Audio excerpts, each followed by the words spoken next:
Locate the microfilter cover as shown. This is a small round cap containing two 8mm hex bolts and a 5mm socket head bolt. With appropriate tools, remove each bolt a little at a time to avoid warping the cap. When the pressure is off the bolts, complete the removal by hand. All the bolts are different, so leaving them in the cap holes will avoid confusion.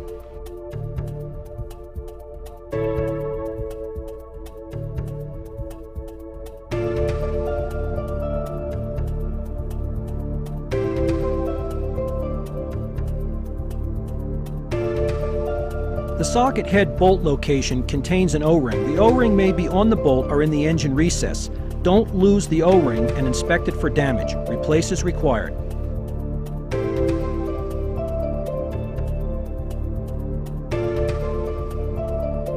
Using your little finger, remove the microfilter from the engine. Note orientation and make sure the rubber gasket stays with the filter and doesn't get stuck in the engine. Using a lint-free shop towel, dab out oil and clean the machine surface on the engine. Make sure no dirt gets in the engine or remains on the machine surface.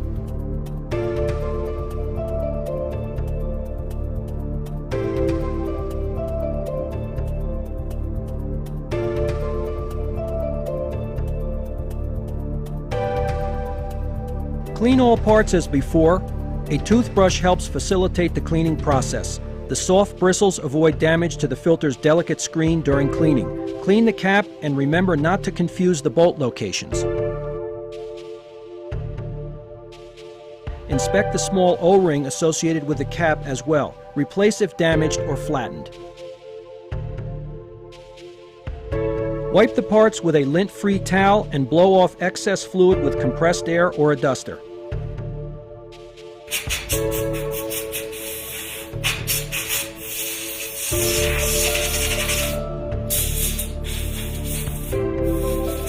Inspect the microfilter's screen pleats and rubber gaskets. Replace the filter assembly if any cracks or damage is evident. Install the microfilter back into the engine as shown. Watch orientation of gaskets, remembering the large gasket goes in first. Replace cap, making sure the tang engages the hole in the microfilter.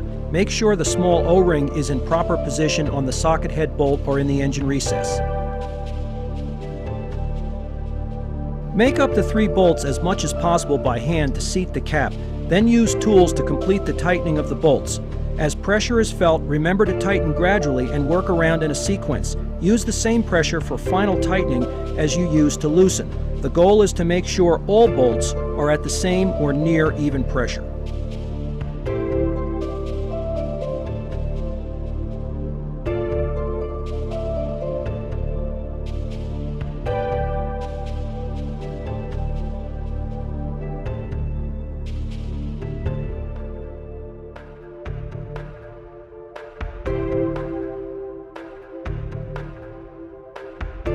Replace the bash plate and be careful to make sure all the rubber grommets, spacers, and washers are in place. The retainer bolt on my bike has been upgraded, so use the appropriate tool that works on your bike.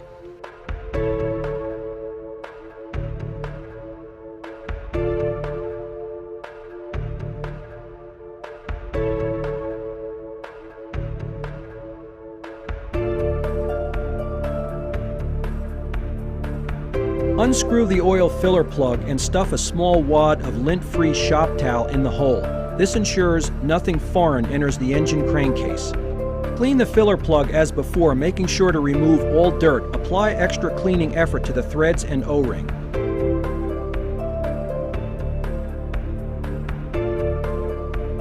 Wipe excess cleaning fluid from parts with a lint-free shop towel. Be thorough.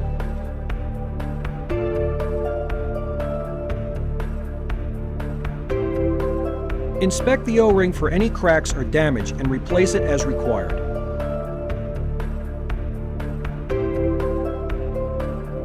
The XT uses oil to lubricate the engine, transmission, and clutch. Multiple lubrication tasks put greater demands on the engine oil.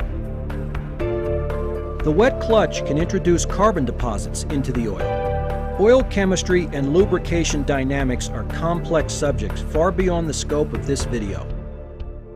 See companion PDF for more information. Make sure your funnel is free of dirt and contaminants. Remove the cloth wad and place the funnel into the filler hole.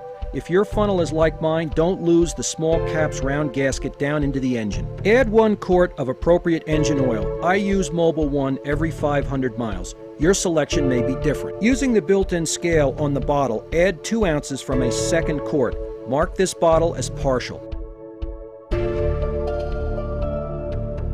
Remove funnel, wipe clean and store it. Replace filler plug and hand tighten so it's secure.